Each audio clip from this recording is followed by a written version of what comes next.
আচ্ছা, তোমরা কি কোনো দিন উলুবেড়িয়ার রাসমেলা দেখতে গিয়েছিলে? আমি তো বিয়ের 5 বছর হয়ে গেল রাসমেলা দেখে হয়নি। মা এই রকমভাবেই ভিডিও করে নিয়ে পাঠাতো, আর আমরা এই রকমই দেখতাম প্রতি বছর।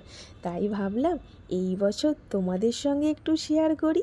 কোনো বছর আমি আমার মাকে ভিডিও করার কথা বলতামই না, তবুও দেখতাম আমার মা ঠিকই যেমন পারে সেরকমভাবে ভিডিও করে পাঠাতো। আসলে কি আমরা কোনো দিনই সেরকমভাবে কিছু শিখে উঠতে পারিনি, আর আমার মায়ের সেরকম একটা শেখার কোনো ইচ্ছাই ছিল না। এখন দেখছি আমরা যখন ওয়েস্ট বেঙ্গলের বাইরে চলে এসেছি, আমার মা দেখছি নিজে নিজেই সব কিছু শিখে ফেলেছে। আমাদের দেখেও কিন্তু ভালো লাগছে। যদি আমরা একটু শিখিয়ে দিতে পারতাম তাহলে আমার মা আর একটু এগিয়ে যেত। আর কি করা যাবে, যেটা পেরেছে সেটাই অনেক। আর মাঝে মাঝে দেখতে পাচ্ছ ভিডিওর মাঝে আমার মা চলে আসছে। আচ্ছা, আমার মাকে কি তোমরা কেউ চেনো? যদি চিনে থাকো অবশ্যই কিন্তু বলো। আর আমাদের উলুবেড়িয়ার রাসমেলার ভিডিওটা তোমাদের কীরকম লাগলো? যদি ভালো লেগে থাকে অবশ্যই একটা কমেন্ট করো।